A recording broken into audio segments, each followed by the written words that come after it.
Hey everyone, welcome back to Making the Game, from concept to Kickstarter. In this podcast, I, Reece, the lead game designer for the game Bloodthrone, discuss the process of going from tabletop gaming idea through development to crowdfunding, production, fulfillment, and more.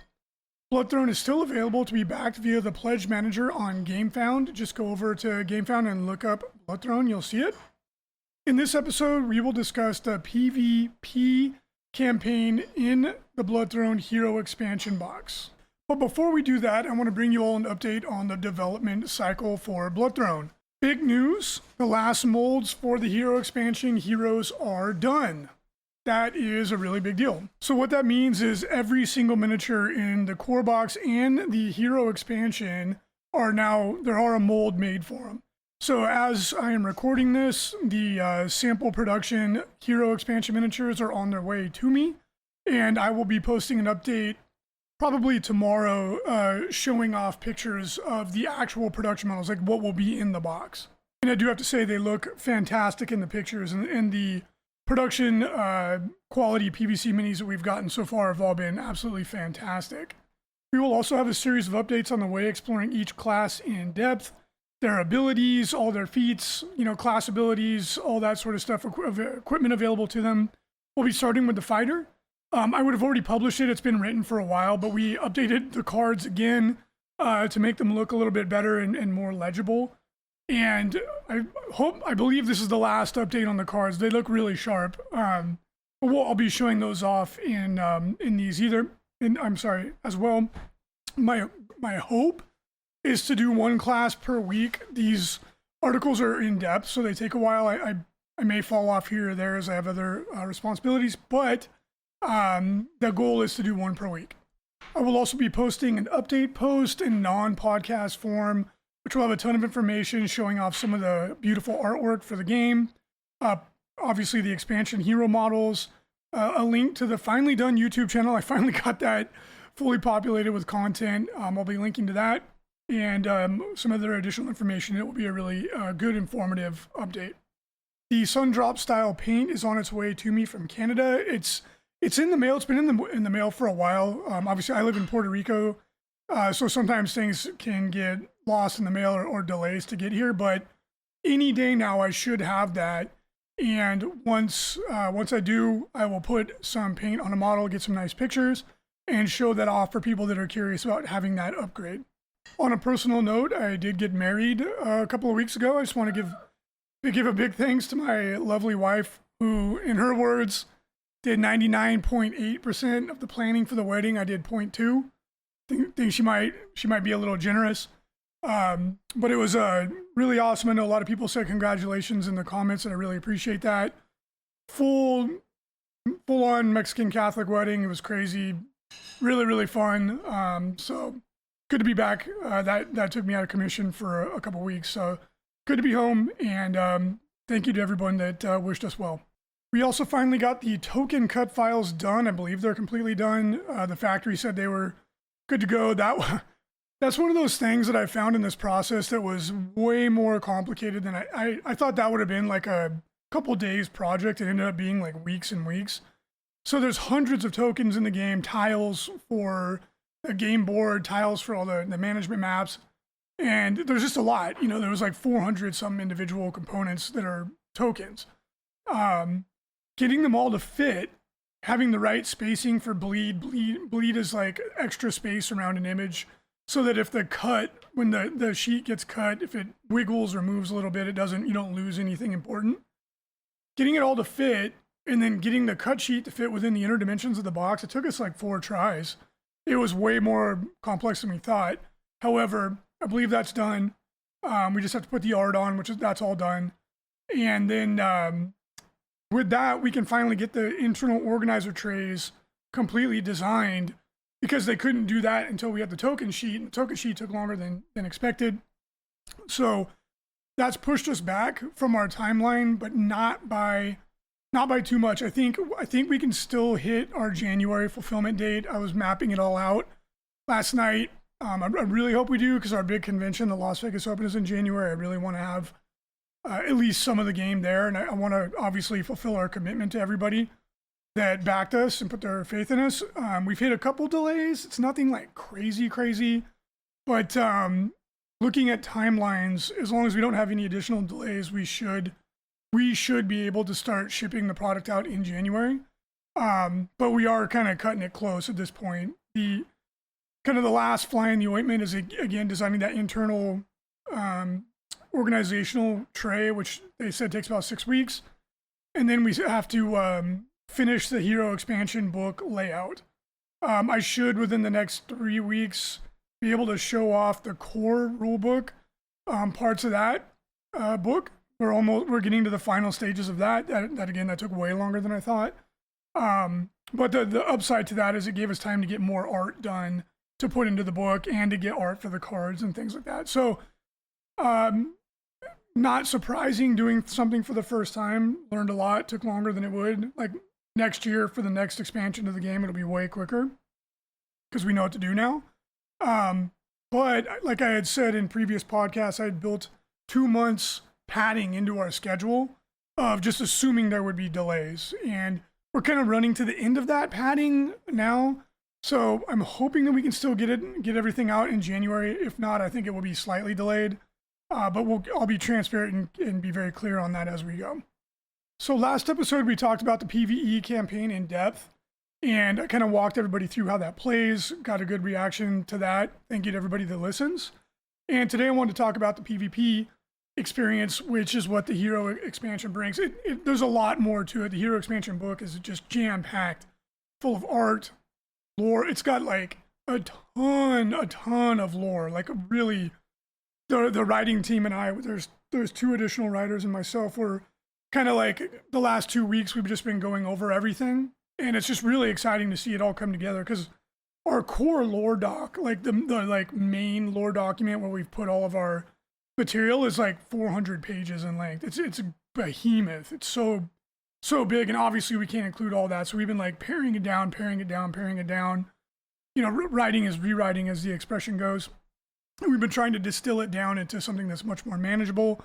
And then having the art come in from the art studio that we work with. They're really good. They're based out of Malaysia. They're extremely professional, really good. It's just really cool to see it all kind of coming together from that point of view. I think people will be really impressed with the depth of the lore that you get in the game. So as a quick recap, in the PvE core box, you have 12 pre-made heroes that have come together to form a unique faction called the Heroes of the Last Accord, the Last Accord. And their job is to try and defeat Belphegor and stop him from becoming the new overgod of the world, Chael. You customize them through the leveling process, but they are pre-made characters with a fully fleshed out backstory and predetermined equipment, etc. In the hero expansion, you get 12 additional heroes that are all pre-made with a pre-set backstory, etc. Very cool characters. We spent a lot of time, a lot of thought and energy designing the characters to make them all feel unique and cool and interesting. And as with the core box, they each come from a different faction of the game. There is some overlap. There's 18 factions in the game. They're all fully fleshed out. 24 heroes, so obviously 6 of them are doubling down. Like, for example, Amara, who is the warlord character, she's a Savannah elf. There's another character in the hero expansion that comes from the same faction she does. His name is Kechuayo. He's a monk.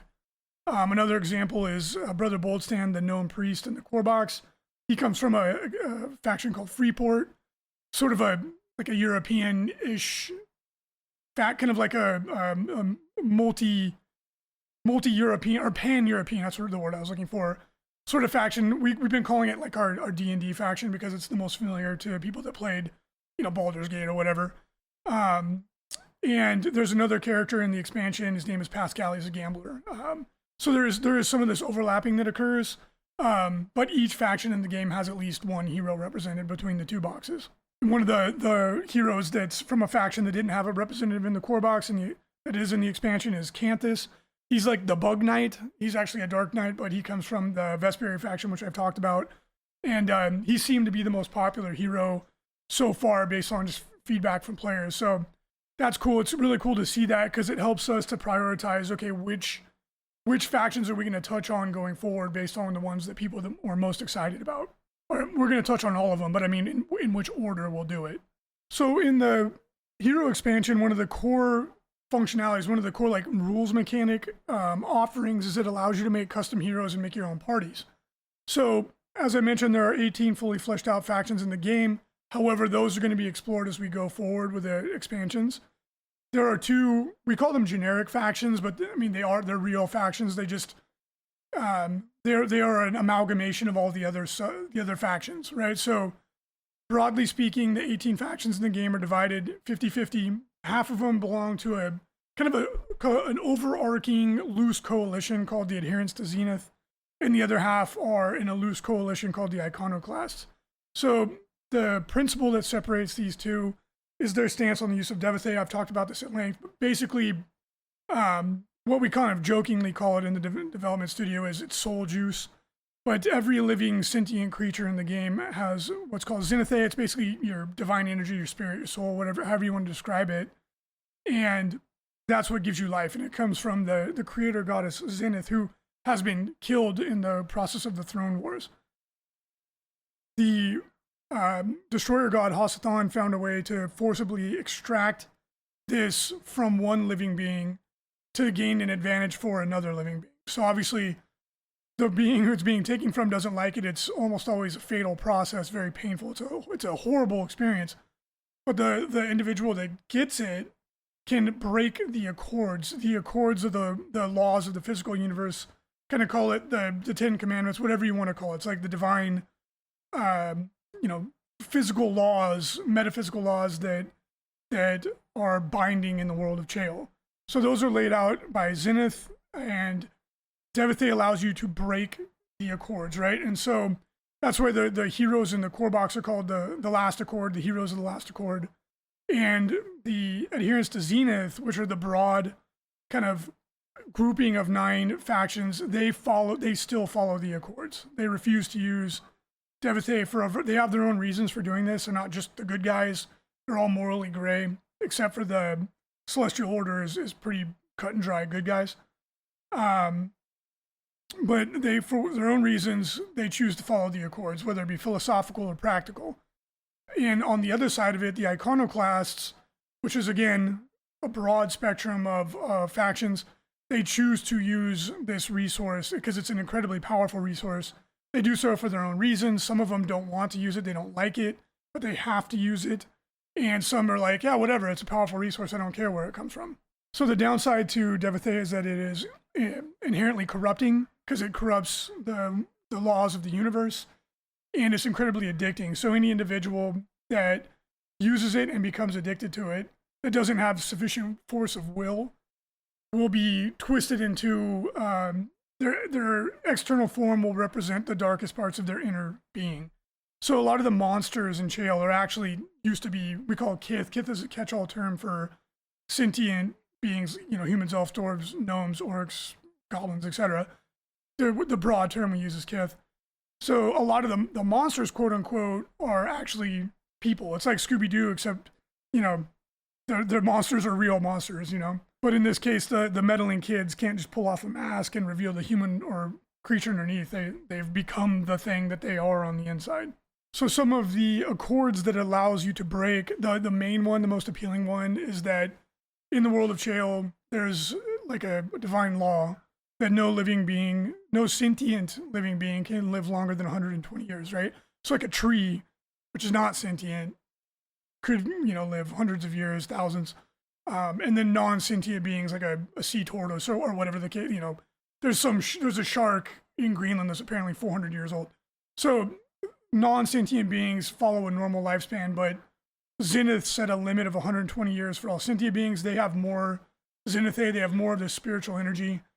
And in order to keep things from stagnating, to keep the cycle of life, death, rebirth, and adaptation, increasing systems of complexity, that was a mandate she put forth. Now, if you start ingesting Devithae, you're basically taking the life force of another creature, putting it into yourself. It can let you potentially live beyond that 120 years. Now, it doesn't make you immortal.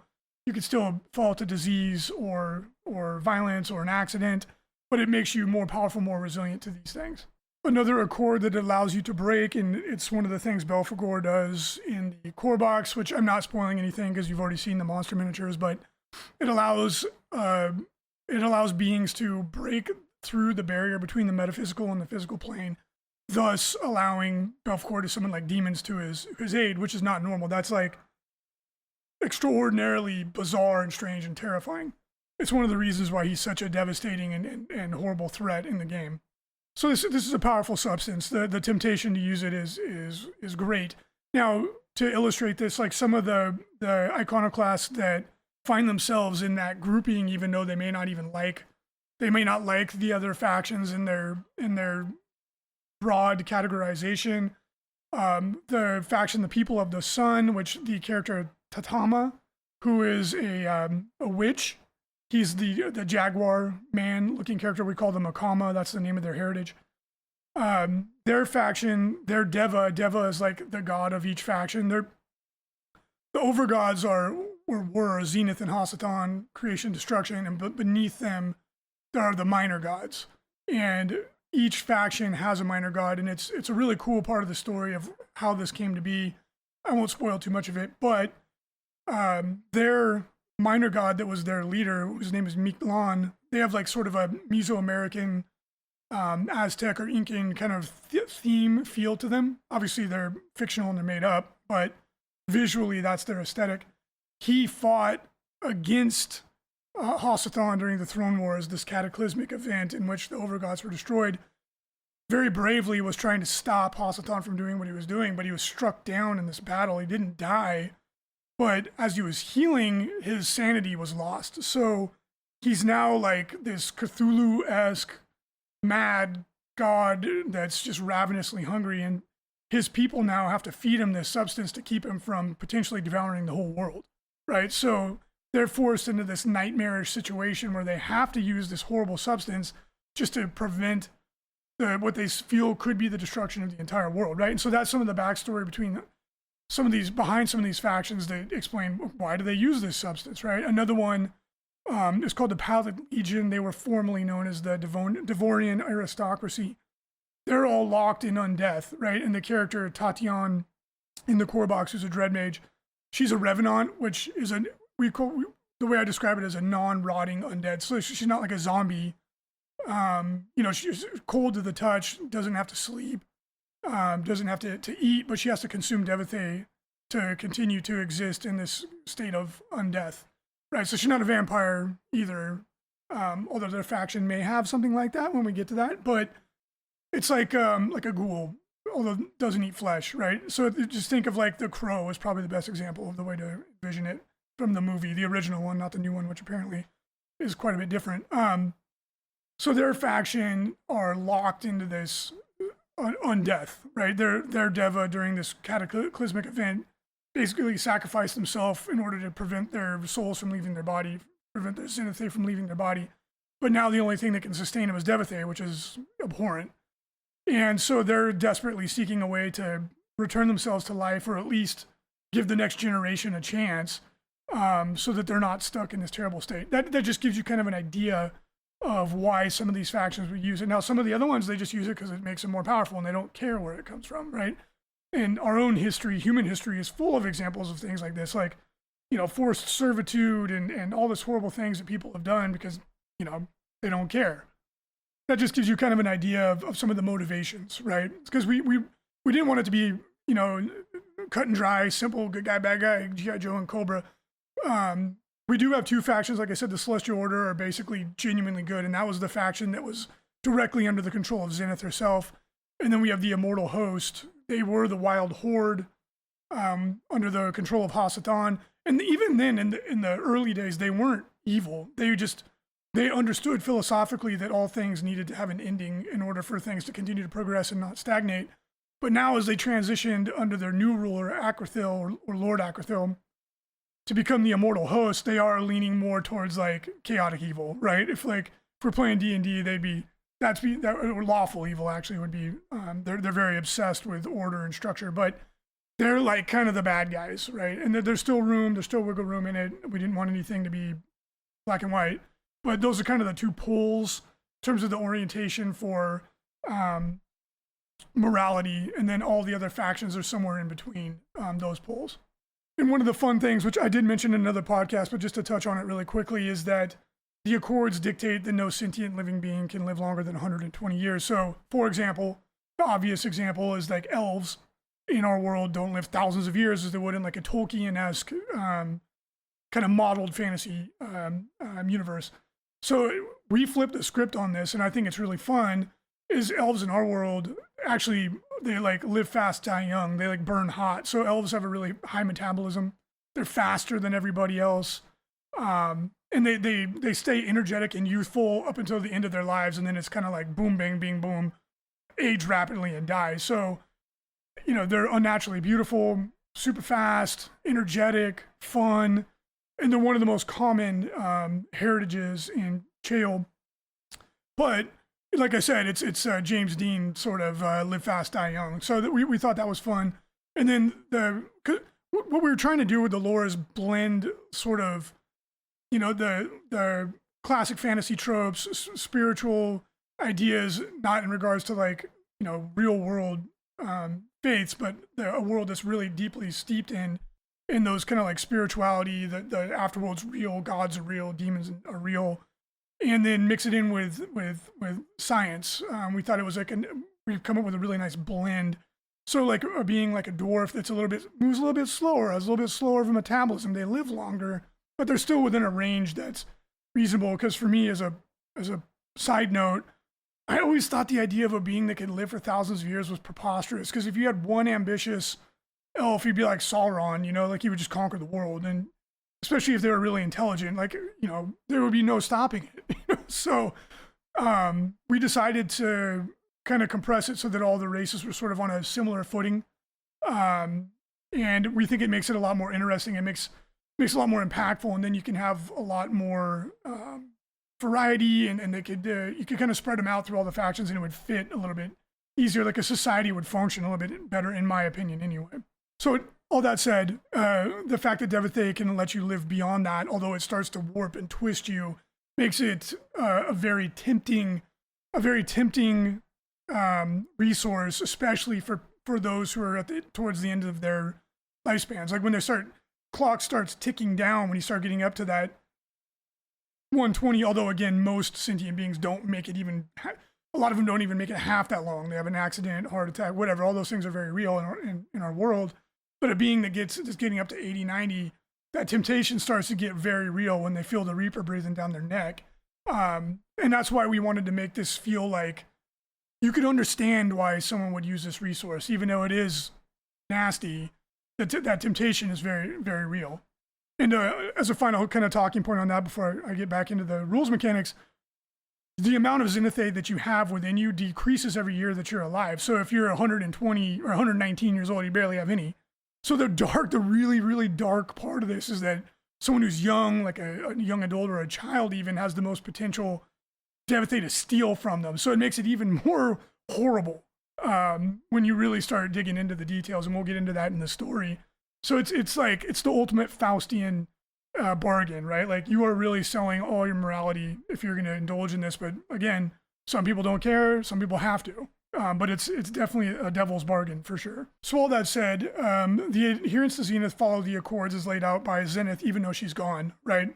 So they stick to that. In the Iconoclasts, they don't. They use the Devithay, and that's the primary dividing line between the two factions. And those are the basis for the two, what we call the starter factions of the generic factions. Again, that doesn't mean they're boring or lame. I'll get into their special rules that will differentiate them from the specialized, the focus, the faction-specific factions that will come later. And that's going to be the starting point. So when you're creating your own party of heroes, you're going to pick one of those two factions. So from there, it opens up some options that are specific to those factions, and there's some that overlap, which I will explain right now. So the first step when you're creating a hero is you choose the class. Each faction has 12 classes. You have to select every class, and you can only select every class once. And when we first were making Blood Throne, it was like a free-for-all. There was like a giant list of classes, which I had written all the rules, and you could do whatever you wanted. So you're like, I'm going to take 6 barbarians, right? And when you play the game, you pick 6 heroes, but your roster is 12. And when you're playing, you pick 6 from those that are available. Again, as a quick reminder, a hero that's injured, can't play in the next game. A hero that plays 2 games in a row can't play in the third. They have to rest. And then there's sneaky things you can do outside of combat to like injure a hero or make them go do something that can otherwise take them out away. So you're not always playing with the same ones, which is a core part of the concept of the game. So at any rate, you have 12 in your roster, you play with 6. When we were testing, we would just do 6, obviously. So what we did through playtesting, like again, if someone's like, I have 6 barbarians, it was like, it was fun and it was kind of thematic, but it was really, really imbalanced, right? So we kept like, okay, no, you can only take 2 of each. And then it was like, wow, now you can only take 1. And that got to the point where the game was way more fun, interesting, and balanced. So that's why we do it that way. Now, each faction has a list of 12, and they're grouped into 4 broad types. I've talked about this again, but just to give a quick recap, there are martial characters, which focus on attacking you physically. They're the most robust characters. They have the most HP. They can take the most variety of equipment. And then there are skill classes. These are classes that have some shtick to them, right? Like a bard, for example. That's a great, or an alchemist. The bard has magical music and shouts, which are kind of like Skyrim. And the alchemist makes potions that they can throw and do stuff. They have a shtick to them. They have a skill that's unique to their class that kind of defines them. They're sort of in the middle of arcane and martial in regards to their stats. Oftentimes they can be pretty good at fighting, although not always. They're sort of the bridge, and they have these really cool, unique abilities. And then you have your arcane classes, which are your wizards, your priests. You know, they're usually the lowest physical stats, and they're doing things at longer range. They have really powerful DPS or healing, or they have powerful buffs or debuffs. Oftentimes they can like summon pets, things of that nature. So it's pretty straightforward. I don't really have to explain how wizards work.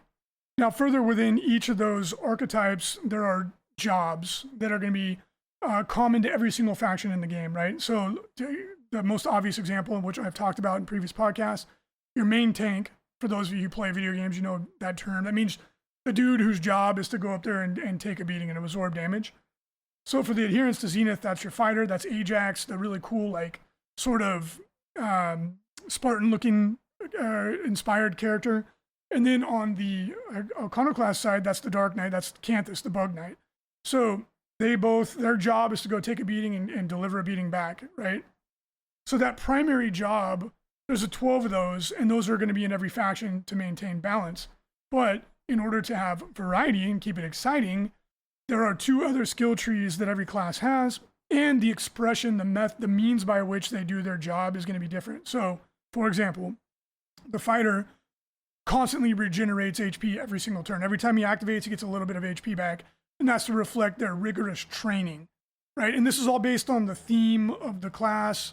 Like the fighter's class is like he has no magical abilities. Everything that he does is about hard work, discipline, training, being a badass.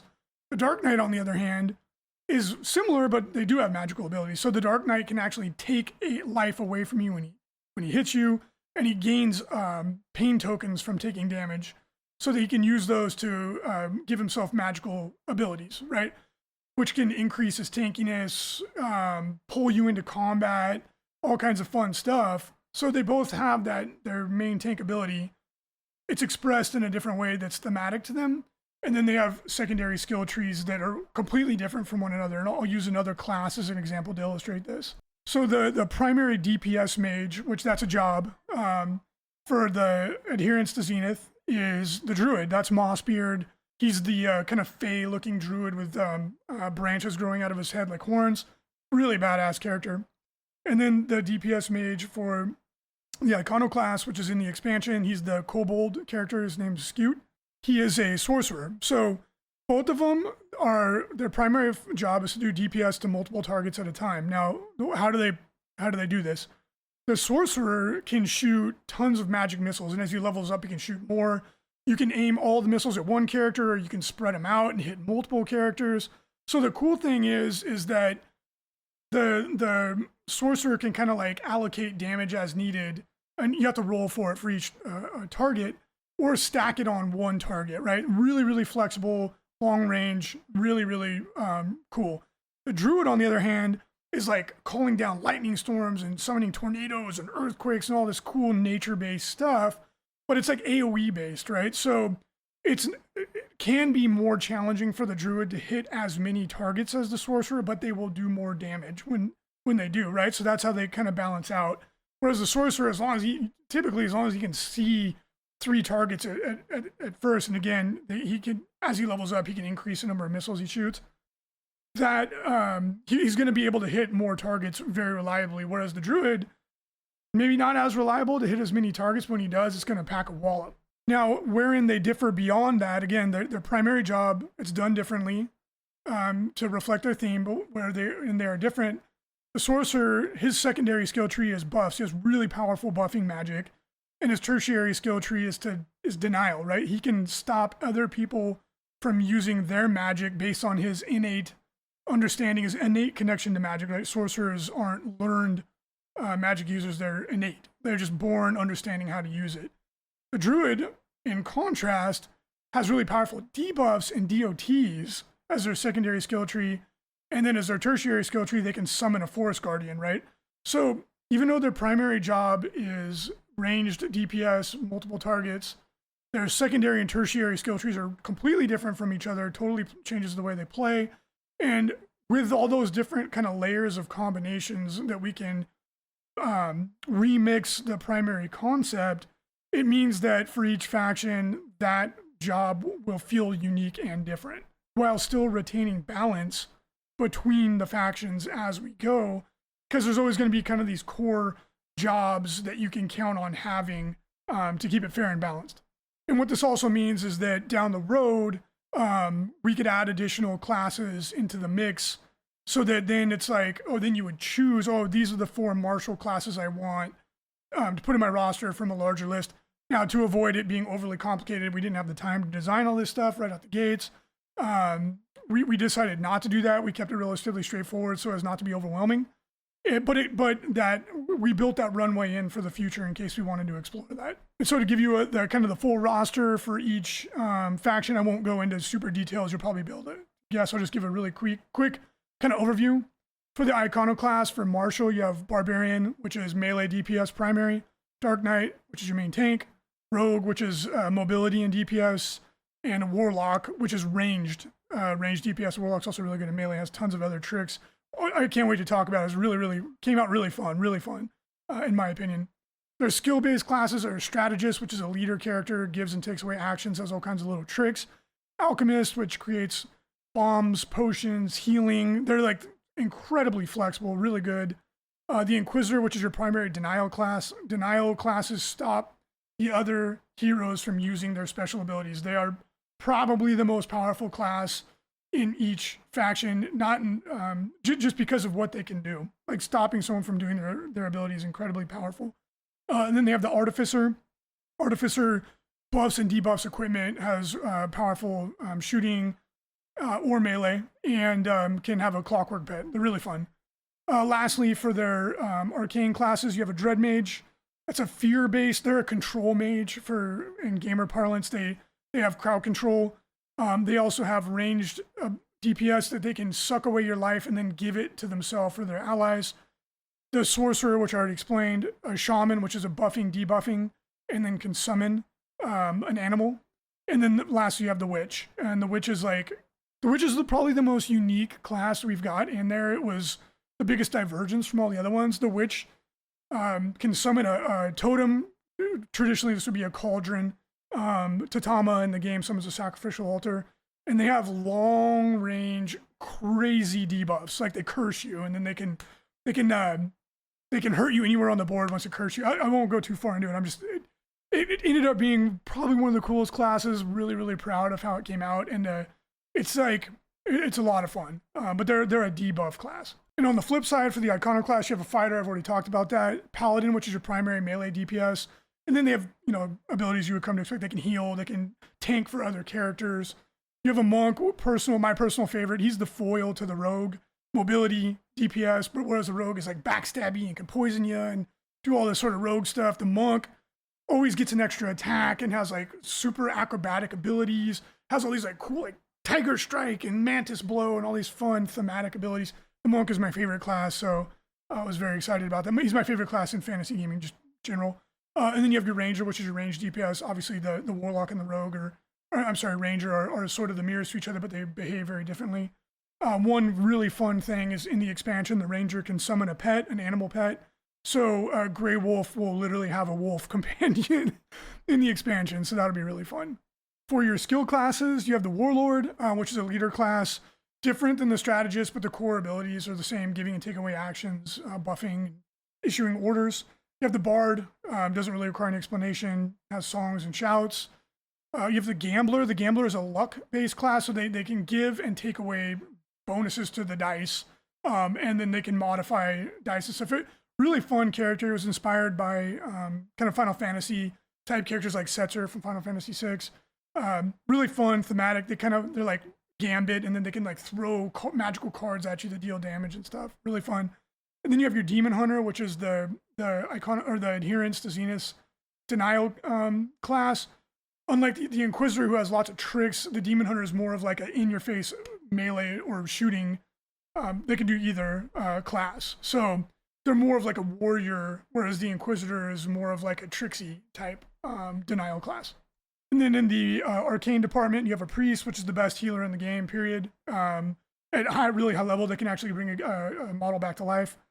They got knocked out. You have a transmuter, which is a buffer, debuffer, and denial class. You have the druid, which I already talked about, and then you have our arcane trickster, which that like kind of like the witch. The arcane trickster is like really out of the box. The arcane trickster has almost no ability to deal damage, but they have insane crowd control and mobility spells. Like, they're, in my opinion, they're really, really fun. In playtesting, some people are like, oh, they don't do any damage. But like, they can like teleport around, they can teleport other people, they can make really, really strong crowd control abilities. Personally, I love the class.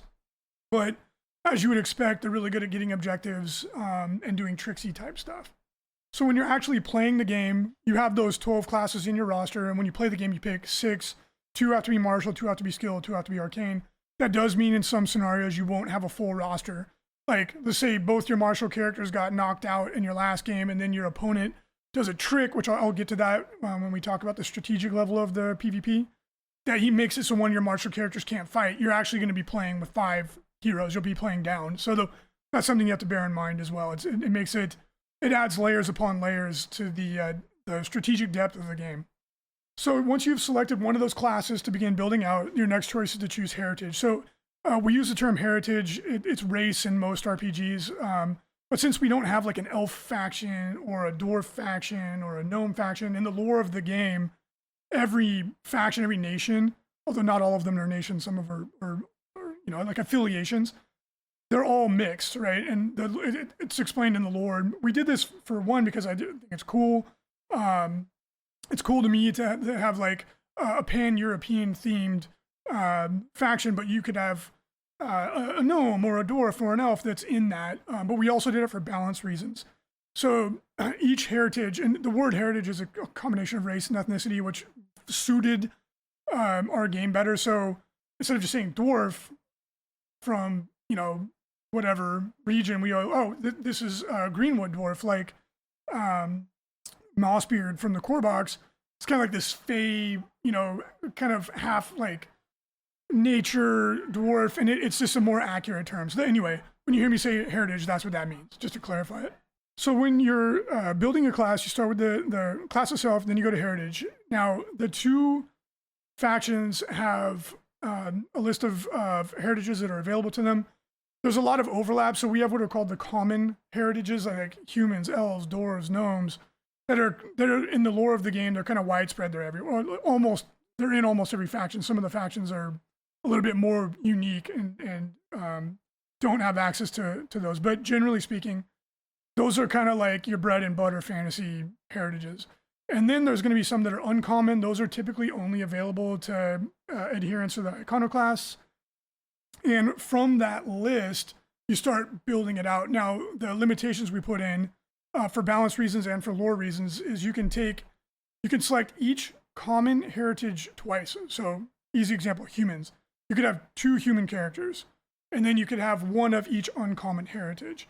So something they're a little bit less represented in the world, you could select up to one of each of those. And the reason we did this is so that you don't just spam whatever heritage you think gives you the best rules advantage. And then again, in the lore, every faction is a mix of all these different backgrounds. So it fits both, for balance purposes, and it fits the lore of the game really well.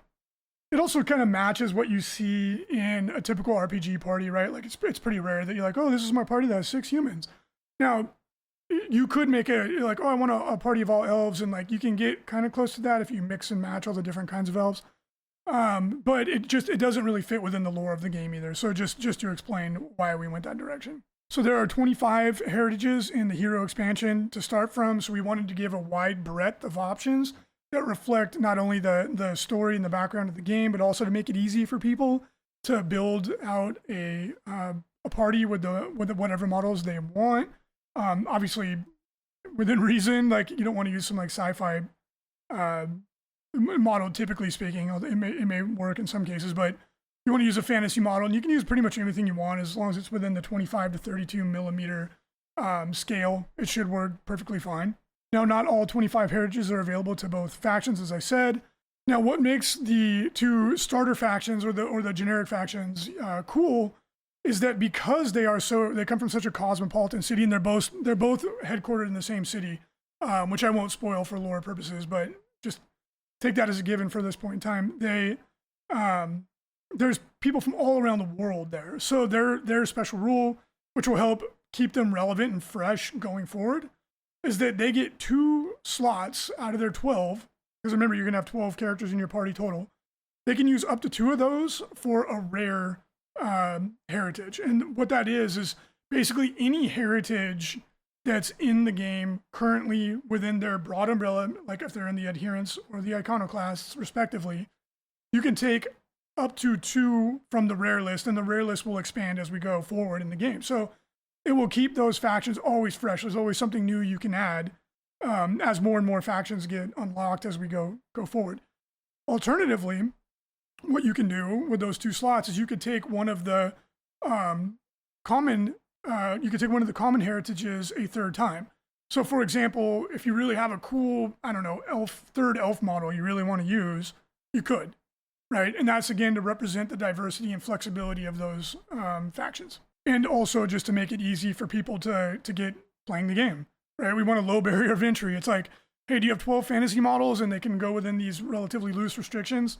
You're good to go. You can, of course, also use the heroes in the box, the core box or the hero expansion.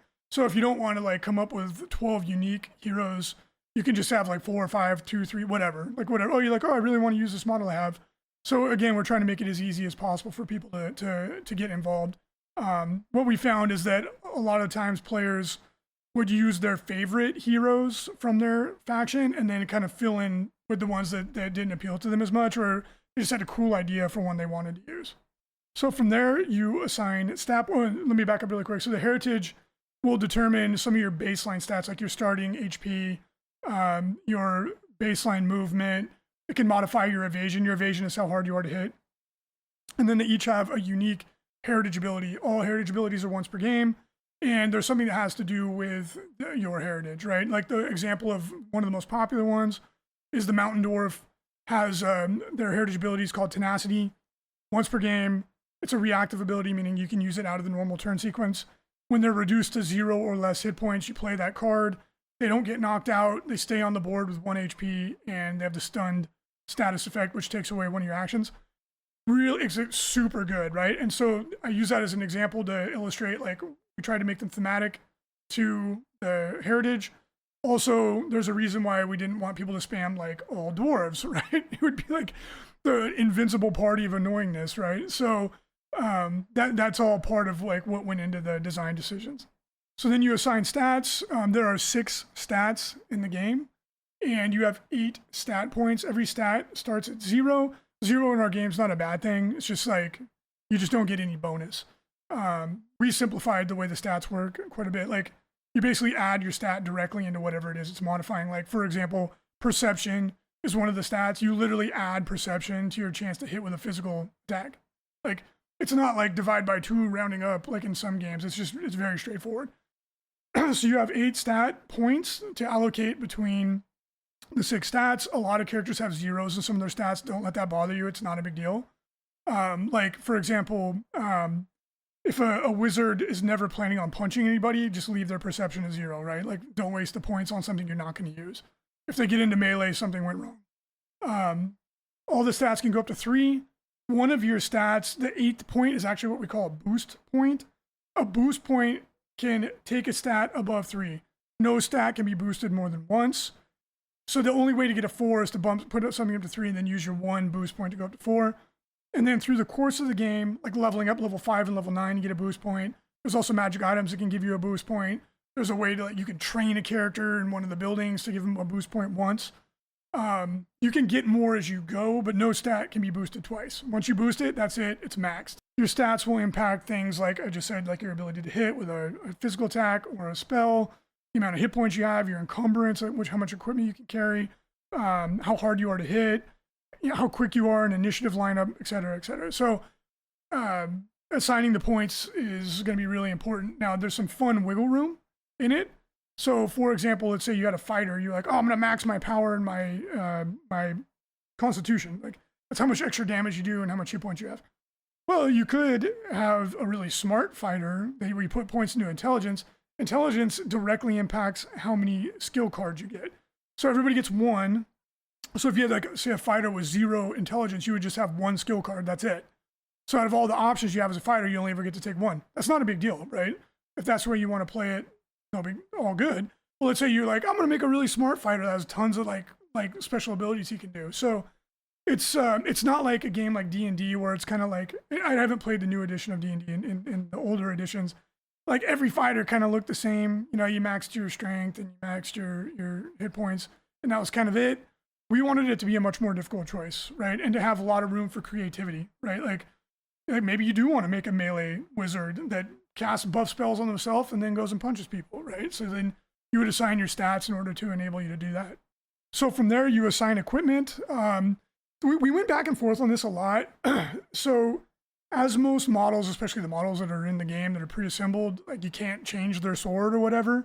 The equipment is permanent.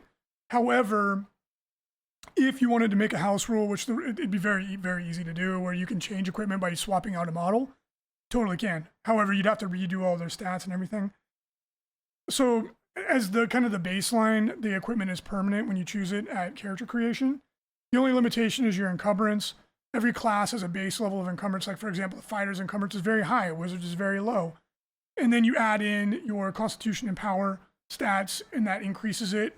So if you want, like, a character that has heavy armor, heavy shield, you know, the maximal, the most badass equipment, you have to build their stats out to accommodate that.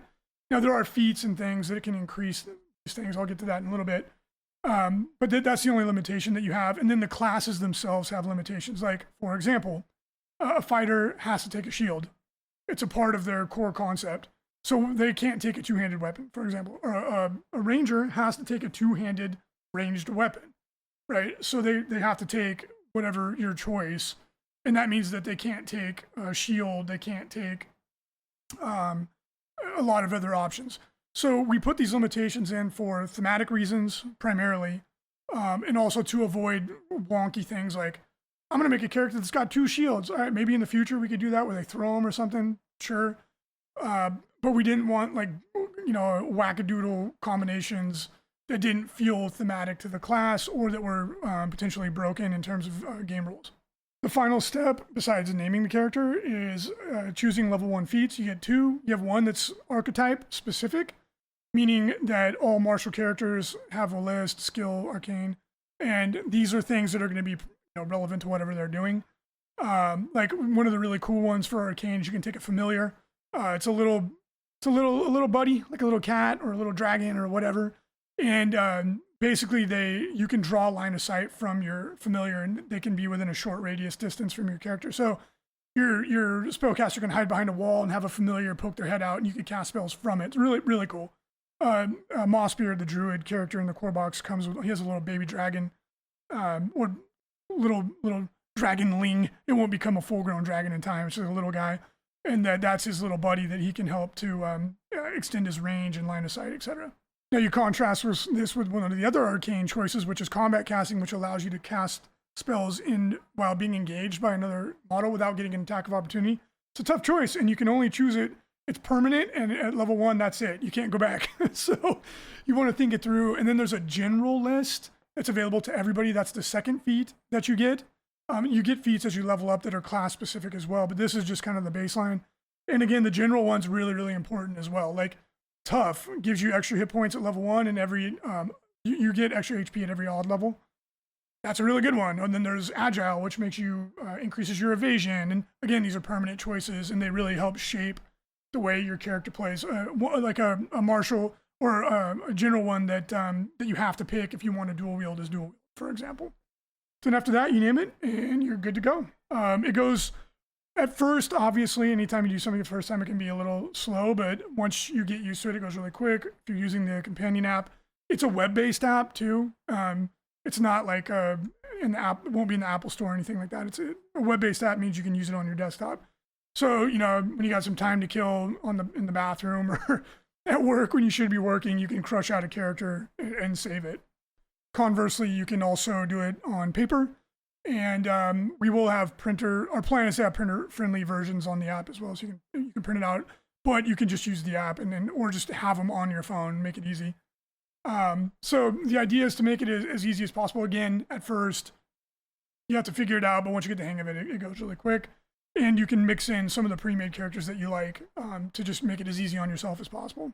We'll talk about some of the strategy involved in how to build your party in the future, but for now, you just want to think about, what do I want this class to do? There's room to be creative. Like I said, you can make the smart fighter who does lots of tricks. Or you can make the brawny wizard who punches you and it kind of catches your opponent off guard. And you can draw inspiration for your party. The idea with the 2 generic factions was that you have tons of room to get creative. You can base them on one of the factions that's already established. And then in the hero expansion book, we have like a 2-page spread. It might even be longer than that. Like giving you the history of each faction, where they're at, giving you a feel for them. Plus, there's all kinds of, the world has largely been devastated. So there's all kinds of empires that have fallen. There's people that are minor factions. So you can kind of you can riff on it, create your own thing. And these 2, you know, broad generic factions give you the runway to do that, right? It's basically, it's 12 heroes that have come together from anywhere on the world, and they're come together for a common cause to achieve a certain goal, and that can be your get started party. And again, they have those rare slots that can pull in a heritage from anywhere else. It's like a Drizzt, and like, oh yeah, this is a dark elf that decided to leave his homeland, and he's relatively unique, etc. So as for the PvP campaign itself, it's very different to a PvE campaign, player versus environment. There's a lot more going on. You got the monsters, and like everything is scripted out. There's a really good, intricate story. In PvP, because you don't know how long it's going to go, and you don't know who's going to win, it makes it it's a lot more limited in terms of like narrative and all this sort of stuff, because the outcome's not determined. Also in a PvP campaign, and now just to preface really quickly, this campaign is meant specifically for the heroes in the box, but it can also be played as a generic campaign. So if you want to go play a campaign with your friends, with your own parties that you made up, you can just use the tools that we have, and as I explained it, it'll make sense how this works. But with a PvE campaign, in the core box is meant to be an RPG style experience that's played over months, right? Where you have a weekly get together with friends, and it's a super enjoyable experience. It gives you this really long, cool campaign with a great story, and it's meant to be played more of like an RPG experience. In a PvP campaign, you don't want it to take that long. And I speak from a tremendous amount of experience in this regard. This part of the game was really fun to design. Like, just as a quick piece of background about myself, for those of you who aren't familiar, we have decades of experience in running miniatures gaming tournaments. We run one of the biggest ones in the world, the Las Vegas Open. You know, we have 1,000-person tournaments, and we have hundreds of players in narrative campaigns. And we have tons of experience, to the point where we were running what was called the International Tournament Circuit for Games Workshop games. There was tens of thousands of people that participated in this, and we wrote all the missions and all this kind of stuff. It got big to the point where the company Games Workshop actually had my business partner and I flew us out to England, and we helped design the missions for the official game for Warhammer 40K and in lesser extent Age of Sigmar. So we have a lot of experience in that regard. I say that not to brag, but just to show that we had a lot of joy in designing this, and we had a lot of experience to draw on. So at any rate, PvP campaign, you want it to be a little bit quicker. So one of the primary differences is that you level up a lot quicker in the PvP campaign, right? So victory, if one player is winning every single game, they're going to win relatively quickly, obviously. But if it's more contested, it could be like twice as long. Typically not, it won't work out that way in practice, but theoretically, it could go beyond 15 turns if it's very closely contested. Mathematically, it usually won't. But that gives you a really fun, solid amount of time to play with. Now, if you want to play a shorter campaign, you could lower the amount of campaign points in a custom event to accommodate that, and then you could even start at a higher level. Like, oh, everyone's gonna start at level 4, and we're gonna play first player to pass this threshold of points will win. There's a lot of flexibility built into it. So the objective of the PvP campaign is to earn enough power if you're the Iconoclasts, or persuasion if you're the adherents to Zenith, to win over the populace and force the other ones to force them out, or to force them to abandon their campaign. The lore to the campaign specific to the PvP hero expansion is that since everyone's in the same city, outright warfare won't work. So it's like this shadow campaign against each other, where these heroes are trying to attack each other in ways that won't draw too much attention. It's really fun. The campaign, much like the PvE campaign, takes place in 2 phases. There's the tactical phase, which is actually playing the games, where you put the terrain and the models down, you roll the dice, see who wins, the playing the game version. And then there's the strategic game. The strategic game, there's similarities to the PvP campaign in that you build up your base. You have a selection of buildings that you can build. They give you ongoing benefits, and choosing when to build those is going to be a key part of your strategy. And then you have strategy cards. The strategy cards are, you have 18 each. Each can only be used once, right? So you have to be really smart when you use them. They each have a value. The higher value cards are more impactful. The lower value cards are less impactful, and they use less resources to use them. Although, obviously, the outcome is lessened. There are 9 sets of cards. There's a set. Each pair of cards is themed after one of the factions or one of the devas in the game. For your grand faction, that's to help immerse you in the lore more. And then there's an offensive and defensive card. The defensive card benefits yourself. The offensive card hurts your opponent. There's all kinds of fun stuff. Like you can, I won't spoil it too much, but like, for example, you can bribe a guard to look the other way while you steal some resources if you're the Iconoclast, or you could send an assassin out to injure one of your opponent's heroes, and all this really fun stuff. So before you play your strategy cards, you pull the mission card. Every mission card has 2 missions to choose from. One is an attack or defender mission. One is a generic mission. I'll explain the difference in a second here.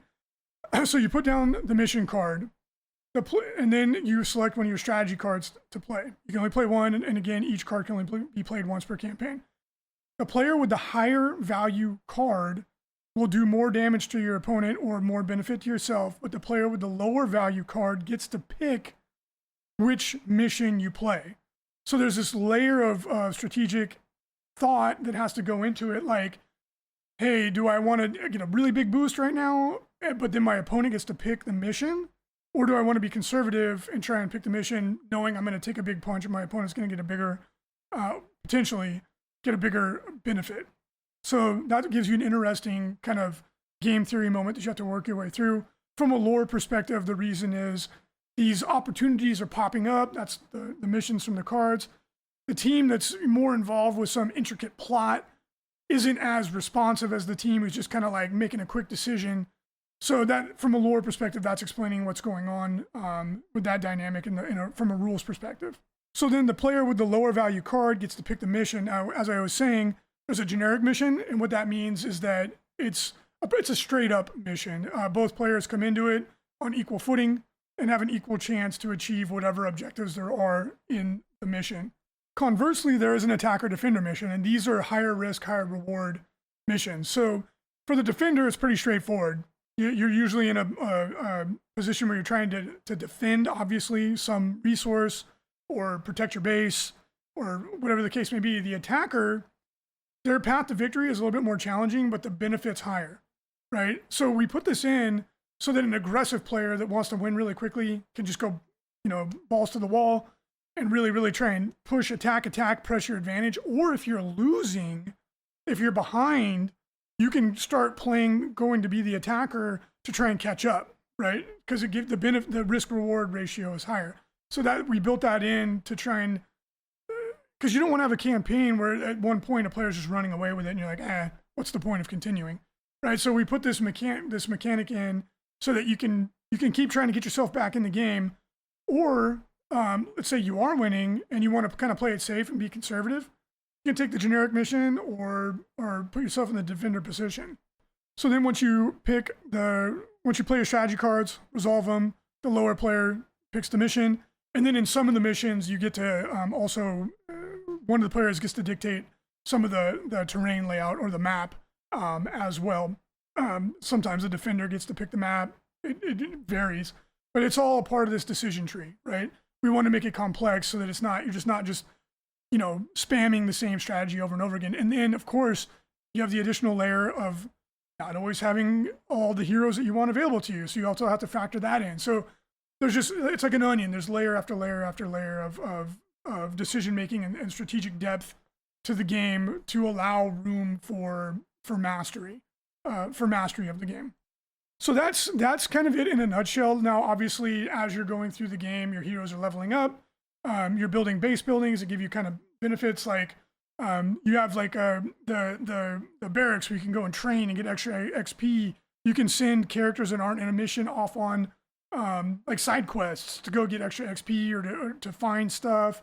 There's all kinds of things you can do with your heroes that aren't in a mission. So you're constantly finding ways to maximize all the options available to you. And then you're gaining loot, you're finding treasure, getting legendary items. There's a lot. I think people are going to really enjoy it. There's a lot of room to just have fun for creative expression and to really master the game. And we hope you all enjoy playing it as much as we enjoyed creating it. So that was a longer show this time around. I've been away for a few weeks due to my wedding. But thank you so much to everybody for listening. Keep your eye out for that update. And anyone that has any questions or any topics you would like me to cover in a future episode, please leave a comment and I will be sure to include that in the next show.